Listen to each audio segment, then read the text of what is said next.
बिस्मिल्लाहिर्रहमानिर्रहीम, अस्सलाम वालेकुम। Welcome to my channel I am coder. Last video में जो है वो हमने नेस्टेड ग्रिड के बारे में पढ़ा था।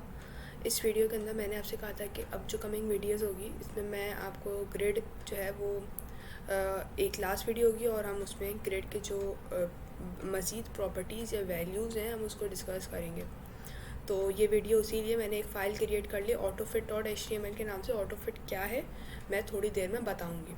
मैंने किया है कुछ ये नहीं है कि एक मैंने एक मेन डिव रख लिया, नहीं भी रखे तो कोई मसला नहीं है, ठीक है। और एक मैंने एक पेरेंट डिव बना लिया और पेरेंट डिव के अंदर मेरे पास 15 चाइल्ड कंपोनेंट है, यानी 15 बॉक्सेस मौजूद हैं। इन सबको आईडीज़ असाइन कर दें। मैंने कॉपी किया था बार बार तो ये आईडीज़ रिपीट हो रही हैं, ये सही नहीं है, आप खुद करेक्ट कर लीजिएगा। इसको 6, 7, 8, 9, 10 जो भी नेम है, और इन सबको मैंने एक ही क्लास असाइन की है, दैट इज़ बॉक्स।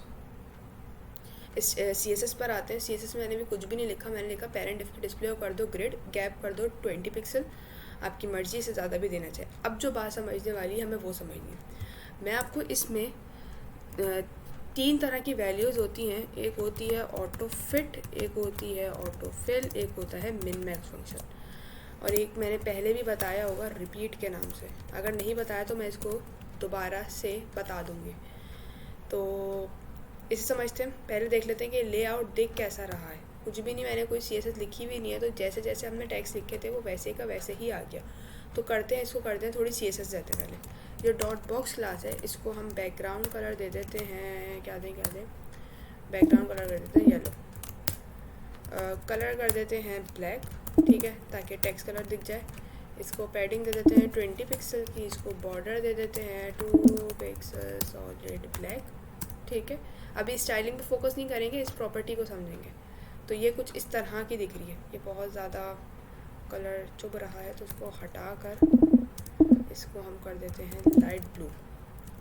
यहाँ से देख लेते हैं, अच्छा कलर ये वाला, ठीक है, ठीक है। तो मच बेटर। तो ये हमारे पास बॉक्सेस शो होगा, जो कि दिख ही रहा था कि सिंपल ग्रिड की डिस्प्ले ब्लॉक होती है, तो ये हम 15 बॉक्सेस जो हैं ये आ गए। अब ये प्रॉपर्टीज़ अप्लाई करने। अच्छा, अगर हम ग्रिड के अंदर हम डिफरेंट कॉलम्स बनाने होते हैं तो हमने प्रॉपर्टी पढ़ी थी grid template row and grid template column. मैं वही उसी का इस्तेमाल करूँगी। मैंने ग्रिड टेम्पलेट कॉलम, हम क्या करते थे, हमें जितने नंबर ऑफ़ कॉलम्स चाहिए होते थे हम उसके बारे में लिख देते। अगर जैसे मुझे बोलूँ 200 पिक्सल, 200 पिक्सल और 200 पिक्सल, तो इसका मतलब है 3 कॉलम क्रिएट हो जाएंगे और हर सबकी जो विड्थ है, यानी कि एक एक कॉलम की जो विड्थ है वो होगी 200 पिक्सल। ये देखें, ये ऐसा दिख रहा है, ये बात ही पता है।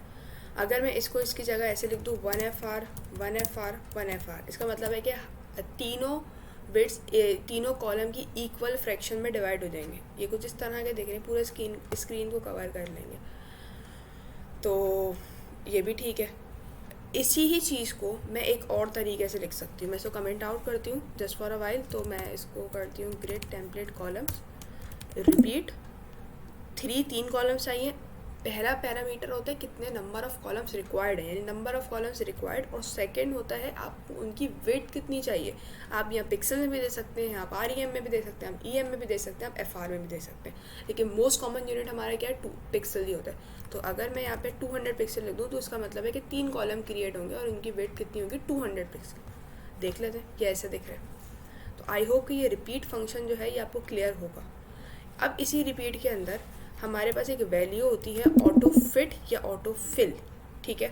तो मैं करती हूँ ऑटो फिट यूज़ करती हूँ और दूसरा यूज़ करती हूँ मिन मैक्स फंक्शन। ये क्या काम करता है, मिन मैक्स फंक्शन कहता है कि मुझे एक विड्थ बताओ कि कॉलम की मिनिमम विड्थ क्या चाहिए, और दूसरी बोलता है मैक्सिमम विड्थ बताओ कि मुझे कॉलम की मैक्सिमम विड्थ क्या चाहिए। तो अगर मैं कॉलम की मिनिमम विड्थ डिफाइन कर दूँ 200 पिक्सल, ठीक है, और मैक्सिमम वेट डिफाइन कर दूँ 400 या चलो 300 पिक्सल, आपकी मर्ज़ी है, तो ये हमें हेल्प कब करेगा। इसको मैं रीलोड कर लेती हूँ। ओके, मैंने क्या किया, auto fit min max repeat template column auto fit auto fill, और इसको हम करते हैं 20, 30।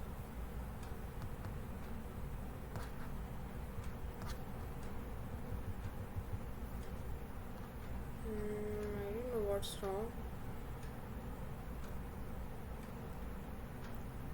अच्छा, एक मिनट, ये ऑटो फिट, ठीक है, वो मैंने गलत लिख दिया था। इसकी वेट बहुत ज़्यादा कम है तो अच्छा नहीं लग रहा है, इसको हम बढ़ा देते हैं, इसको कर देते हैं 200 पिक्सल, इसको कर देते हैं 300 पिक्सल, ठीक है। तो ऑटो फिट, अब इस फंक्शन को समझ लेते हैं, मैं और इसे समझा देती हूँ। ऑटो फिट का मतलब ये है कि इसको जितनी स्पेस रिक्वायर्ड है, यानी इस पेरेंट डिव की जो स्पेस एलोकेट हुई हुई है ना, ये उसके मुताबिक तमाम कॉलम्स को अपने हिसाब से फिट कर देगा। आपको बताने की ज़रूरत नहीं है कि कितने नंबर ऑफ़ कॉलम्स चाहिए, आपको ये बताने की भी ज़रूरत नहीं है वो कितने नंबर ऑफ़ रॉस चाहिए। वो टोटल चाइल्ड देखेगा, टोटल जो हमारे सब डिव थे उनको देखेगा और अपने हिसाब से उसको एडजस्ट करेगा, उसको अपने हिसाब से फिट कर देगा ऑटो फिट की मदद से। मिनिमम मैक्सिमम मैंने बता दिया कि आपको उस कॉलम की विड्थ क्या रखनी है मिनिमम, आपको उस कॉलम की विड्थ क्या रखनी है मैक्सिमम। तो ये आपने कर लिया। इसका फ़ायदा क्या है, मोस्ट इम्पॉर्टेंट क्वेश्चन है, वो ये है, मैं करती हूँ राइट क्लिक करके इंस्पेक्ट करती हूँ। मैंने इसको इंस्पेक्ट किया और इसको मैं एक काम करती हूँ, नीचे व्यू में खोल लेती हूँ ये वाला, ठीक है, और इसे करते हैं ये। आपने देखा कि डेस्कटॉप व्यू में ऐसे, डेस्कटॉप व्यू में ये कुछ इस तरह का दिख रहा था, यानी कि 4 कॉलम बन रहे हैं और 15 है। अगर मैं इसी ही वेबसाइट को, या मैं ऐसी कोई वेबसाइट है जिसको मैं मोबाइल में खोलना चाह रही हूँ, तो मोबाइल की जाहिर सी बात है वेट कम होगी, मुझे इसको रिस्पॉन्सिव मोबाइल की व्यू की जिस तरह की होगी तो ये मोबाइल में इस तरह का दिखेगा। अगर मैं इसको टैबलेट मोड में देखना चाहूँ तो ये कुछ इस तरह का दिखेगा।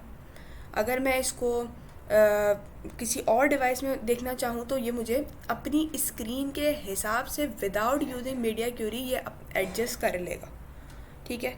यानी कि मीडिया क्यूरी को यूज़ किए बगैर आप इसको अपनी जो कंटेनर्स हैं उनको रिस्पॉन्सिव कर सकते हैं। ये बहुत ही इंपॉर्टेंट प्रॉपर्टी है, अगर आपको समझ में नहीं आए तो ये वीडियो को दोबारा देखिएगा, ये बहुत ज़्यादा हेल्प करती है जब हम रिस्पॉन्सिव कर रहे होते हैं अपनी वेबसाइट को।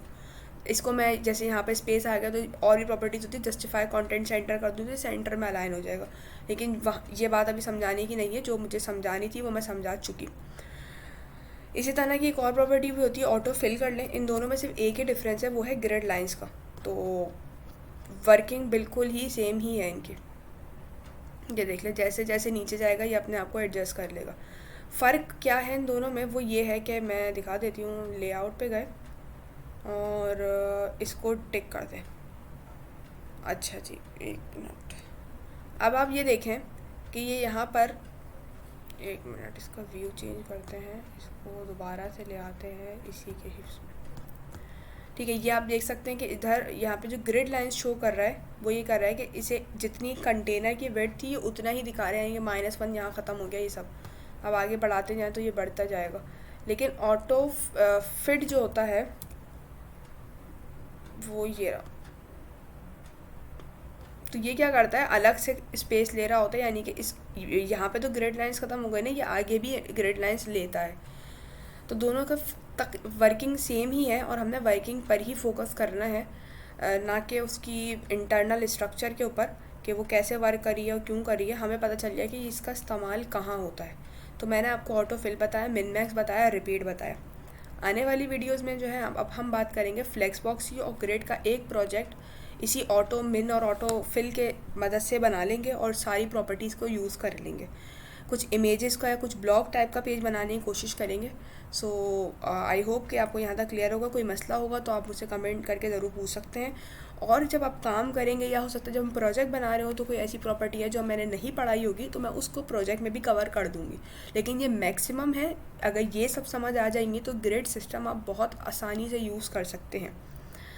और अगर आपने अभी तक मेरे चैनल को सब्सक्राइब नहीं किया है तो ज़रूर कीजिए और बेल आइकन पे भी क्लिक कर लें ताकि आने वाली वीडियोस की अपडेट आपको मिलती रहे। Thank you.